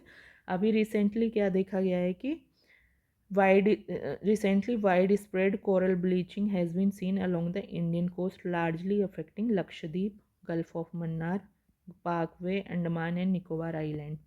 तो यहाँ पे क्या है कि कोरल ब्लीचिंग के इंसिडेंट डे बाई डे बढ़ते जा रहे हैं, तो अभी इंडिया फेस कर रहा है। तो यहाँ पे हम देखेंगे कि क्या क्या हुआ है। लक्षद्वीप आइलैंड बेसिकली हमको सबको पता है कि कोरल अटोल से ही बना हुआ है, और ब्लीचिंग इसमें यहाँ की जो स्पीशीज़ है, मींस अभी क्या है, कोरल्स के स्पीशीज़ होते हैं उनके नाम भी आपको याद करने हैं। मींस अभी क्या है, एग्ज़ाम में इस तरह से क्वेश्चन आ सकता है कि पर्टिकुलर का बॉट जो नाम दे देंगे, बट आपको आइडेंटिफाई करना है कि क्या है।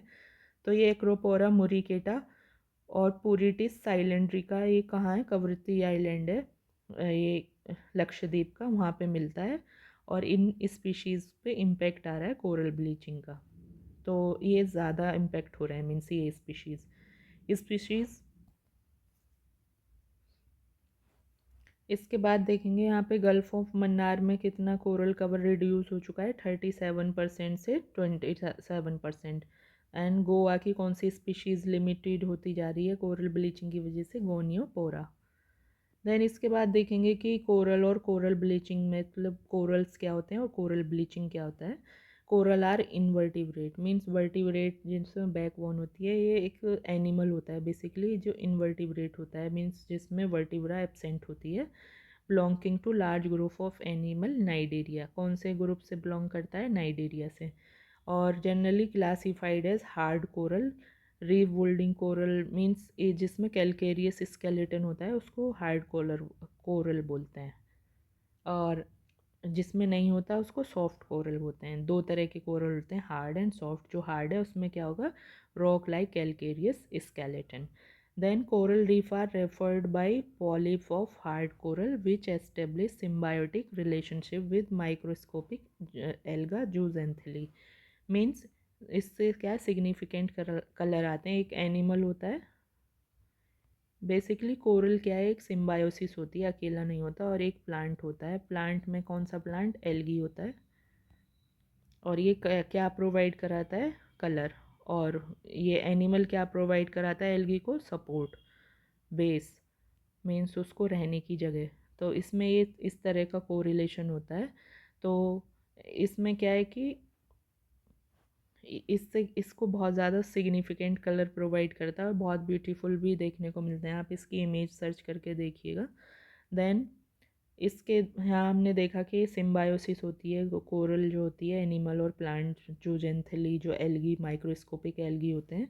और इसकी जो ग्रोथ कंडीशंस के लिए कितना टेम्परेचर होता है, means essential temperature 23 to 29 degree centigrade, और कितने सॉल्टी मीन्स कितनी सैलिनिटी होनी चाहिए वाटर की, 32 to 42 ppt, क्लियर और शैलो वाटर होना चाहिए, डीप नहीं, और स्टेबल टेम्परेचर होना चाहिए, और सनलाइट भी प्रॉपर होनी चाहिए। उसके लिए ग्रोथ कंडीशन है कोरल रीफ के लिए। देन सिग्निफिकेंस क्या है, इनको रेन फॉरेस्ट ऑफ ओशन भी बोलते हैं बिकॉज ये हाई बायोडाइवर्सिटी और प्रोडक्टिविटी शो करते हैं, और सपोर्ट करते हैं 25% ऑफ मरीन लाइफ, और मिनिमाइज़ करते हैं किसको, स्टॉर्म, जो भी तूफान वगैरह आते हैं उनके इम्पैक्ट को, और टूरिज़्म को भी प्रमोट करते हैं और एज ए कार्बन सिंक भी वर्क करते हैं।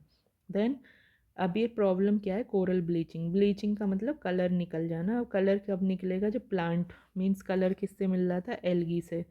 एल्गी कौन सा, जूजेंथली। जब वो उसकी डेथ हो जाएगी तो ये कैसा हो जाएगा, विदाउट कलर, और डेथ हो जाती है इसकी। फिर इसके बाद क्या होता है, विच कोरल ब्लीचिंग क्या क्या मीन है, when coral are stress by change in condition such as temperature, light, nutrients, expel symbiotic ये एक्सपेल कर जाता है, मीन्स बॉन्डिंग इनकी ब्रेक हो जाती है और इसके बाद ये कम्प्लीटली वाइट हो जाता है। प्रेजेंटली मीन्स 2023 से 24 बीइंग नेम्ड, क्या बोला गया है इसको, फोर्थ ग्लोबल मास कोरल ब्लीचिंग इवेंट।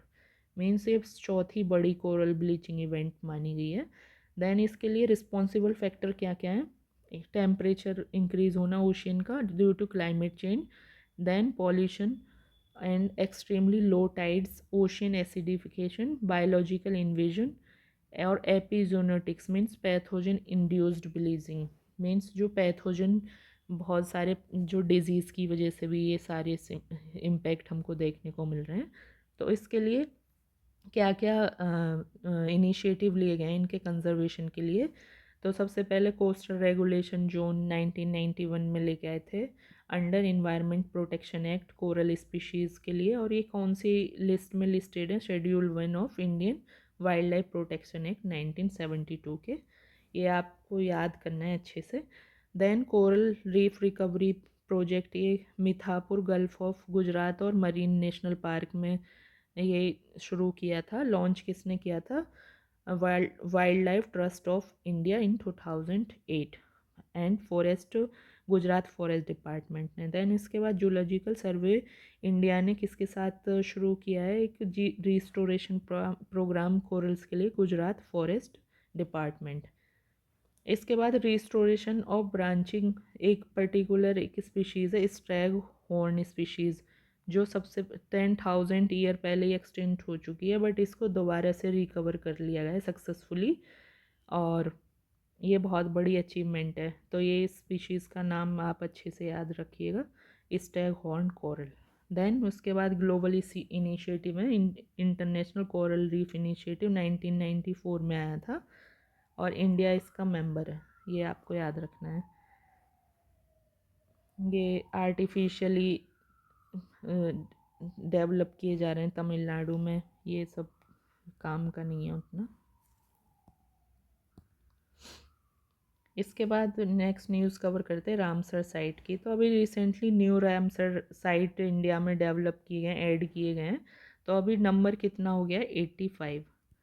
तो अभी जो नए नए जो ऐड हुए हैं वो कौन से चार हैं, ये हमको देखना है। Nagi and Nakti bird sanctuary Bihar, और एक मैन मेड रिजर्वोयर है, ये याद रखना है। Then Nanjarayan bird sanctuary Tamil Nadu, then Kazhuveli bird sanctuary, ये भी तमिलनाडु, देन तवा रिजर्वोयर मध्य प्रदेश, ये आपको याद रखना है। और ये तवा कहाँ पे लोकेटेड है, inside Satpura tiger forest reserve, tiger reserve and border, Satpura national park and बोरी वाइल्ड लाइफ सेंचुरी। और किसके कॉन्फ्लुएंस पे बना हुआ है, कौन कौन सी रिवर के, Tawa and Denwa river. Then इसके बाद वेटलैंड बेसिकली होते क्या हैं, an area of land that is saturated with water. Water must meet at least 1 of 9 criteria like regularly support. इसमें क्या होता है कि 9 क्राइटेरिया होते हैं, उसमें किसी एक को भी फुलफ़िल करेगा तो वेटलैंड की कैटेगरी में आएगा। और कम से कम 20,000 और मोर वाटर वर्ड हो उसको सपोर्ट करना चाहिए वो प्लेस, और कंजर्व करना चाहिए बायोलॉजिकल डाइवर्सिटी को। ये इसके लिए मस्ट मतलब क्राइटेरिया है कि एटलीस्ट एक क्राइटेरिया को फुलफ़िल करें 9 में से, और अराउंड 20,000 वर्ड्स हैं उनको सपोर्ट करे रेगुलरली, और बायोडाइवर्सिटी का कंजर्वेशन करे। देन इनके सिग्निफिकेंस क्या है कि बायोडाइवर्सिटी हॉट स्पॉट होते हैं। मीन्स हॉट स्पॉट का मतलब क्या होता है कि 70% जहाँ पे जो भी वहाँ के जो इकोसिस्टम है, वो जो भी हैबिटाट है वो मीन्स डिग्रेड हो चुका, और अराउंड 15,000 वहाँ पे प्लांट स्पीशीज़ होनी चाहिए। हॉट स्पॉट के लिए मिनिमम क्वालिफिकेशन है। मीन्स 15,000 स्पीशीज़ एंडेमिक होनी चाहिए प्लांट्स की। देन इसके बाद देखेंगे कि ये कितने परसेंट कवर करते हैं अर्थ की सरफेस का, 6%। And around 40% of global biodiversity. कितना परसेंट? 6% की अर्थ सरफेस और 40% ग्लोबल बायोडाइवर्सिटी को ये सपोर्ट करते हैं वेटलैंड्स। इतना सिग्निफिकेंट रोल है इनका। देन फंक्शंस कैसे करते हैं? किडनी ऑफ द अर्थ, ये PYQ में आया हुआ है, आप इसको देखिए अच्छे से समझिए। एब्जॉर्व करते हैं हैवी मेटल्स को और एक्सेस न्यूट्रिएंट्स को, तो एज ए किडनी की तरह वर्क करते हैं। जैसे हमारी बॉडी में किडनी वर्क करती है, ऐसे ही ये इन्वायरमेंट में किडनी की तरह वर्क करते हैं, और न्यूट्रिएंट साइकिल में भी हेल्प करते हैं और कार्बन सीक्वेस्ट्रेशन में भी। देन इसके लिए एक ट्रीटी आई थी, रामसर कन्वेंशन, और ये एक इंटर गवर्नमेंटल ट्रीटी है, और इसका conservation and wise use of wetland जो इसका एम है। देन इसको अडॉप्ट किया था ईरान में 1971 में, और एक फोर्स में कब आया था? 1975 में। एंड इंडिया कब इसकी पार्टी बना था, मेंबर पार्टी? 1982 में। देन इसके बाद वेटलैंड, अब उसमें हमने देखा था कि minimum criteria, 1 of the 9 criteria, ये किसके क्राइटेरिया किसने बनाए? रामसर लिस्ट, रामसर कन्वेंशन के थ्रू बने हुए हैं, और इसमें 9 में से एटलीस्ट एक फुलफिल करना चाहिए। देन इसके बाद इसमें एक और रिकॉर्ड होता है, मॉन्ट्रेक्स रिकॉर्ड। इसमें कौन से किसको लेके आते हैं जिनकी इकोलॉजिकल हेल्थ ख़राब हो जाती है, जिन भी वेटलैंड की। तो इंडिया में ऐसे कौन से वेटलैंड हैं जिसको इसमें इंक्लूड किया गया था? लोकटक मणिपुर एंड केवलादेव राजस्थान, जिसको इसमें इंक्लूड किया गया था due to bad health of wetland, but अभी ये रिकवर हो चुके हैं। अगर बात करें कि इंडिया में सबसे ज़्यादा वेट रामसर साइट किधर है, तो वो तमिलनाडु में, देन यूपी में, देन यूपी। इसके बाद देखेंगे other related news. United nation water convention spring initiative. Basically यहाँ पे सिर्फ ये याद रखना है कि स्प्रिंग इनिशिएटिव बेसिकली किसका है? यूनाइटेड नेशन वाटर कन्वेंशन, और इसका रिवर्स लॉस बाय 2030। मीन्स आपको सिर्फ इतना याद रखना है, स्प्रिंग इनिशिएटिव किसका है? United nation water convention spring initiative का। देन इसके बाद देखते हैं सेलो एक्वीफायर मैनेजमेंट, ये किसने लॉन्च किया है? तेलंगाना गवर्नमेंट ने। और इसमें क्या है कि urban sustainable urban management technique, means जो अर्बन एरिया का वाटर है उसको सस्टेनेबली यूज़ करने के लिए टेक्निक है। और ये किसका पार्ट है? अमृत का, Atal mission for rejuvenation and urban transformation. और ये किस मिनिस्ट्री के अंदर है? Ministry of housing and urban affair. Then इसका एम क्या है? National aquifer mapping management programme aim to characterise aquifers, develop plan for ground water management. Basically इसमें बस आपको ये याद रखना है कि सेलो एक्यूफायर मैनेजमेंट प्रोग्राम कौन से स्टेट गवर्नमेंट लेके आई है? तेलंगाना गवर्नमेंट, और किसके लिए? ग्राउंड वाटर टेबल के लिए। देन इसके बाद टर्मिन न्यूज़ देखेंगे। प्लैंकटन क्रैश, मतलब प्लैंकटन क्रैश का मतलब क्या होता है? कुछ भी क्रैश हो जाना, जैसे प्लेन वगैरह क्रैश होते हैं। तो एक नॉक्ट्यूला का सिंटिलेंस एक टाइप ऑफ फाइटोप्लैंकटन है। फाइटोप्लैंकटन्स मीन जो छोटे प्लांट होते हैं, और ये कब रेड हो जाते हैं? कब रेड हो जाते हैं? जब number of experience feel, means बहुत ज़्यादा, सपोज करिए ये नॉक्ट्यूला का सिंटिलेंस के बहुत सारे स्पीशीज़ फेस करें, मीन्स कोई भी प्रॉब्लम फेस करते हैं, जब इनकी डेथ होती है तो ये कैसा कलर रिलीज़ करते हैं? Red colour. और ये रेड टाइड जैसी एक बायोफिल्म लेयर बनाते हैं और कॉज करते हैं रेड टाइड। देन इसके बाद ये रीज़न क्या है इसके पीछे? कि लैक ऑफ न्यूट्रिएंट्स और लैक ऑफ CO2। मीन्स जब इनको न्यूट्रिएंट्स नहीं मिलते और ना CO2 मिलती है फोटोसिंथेसिस करने के लिए, तो उस टाइम पे ये किस तरह से इनमें क्रैश आ जाता है, और ये किस तरह के पिगमेंट को रिलीज़ करते हैं? रेड कलर का, और रेड टाइड जैसी सिचुएशन क्रिएट करता है। और इसके बाद ये डेथ हो जाती है और सडन चेंज हो जाता है वाटर की क्वालिटी का। होप ये आपको अच्छे से समझ आया होगा।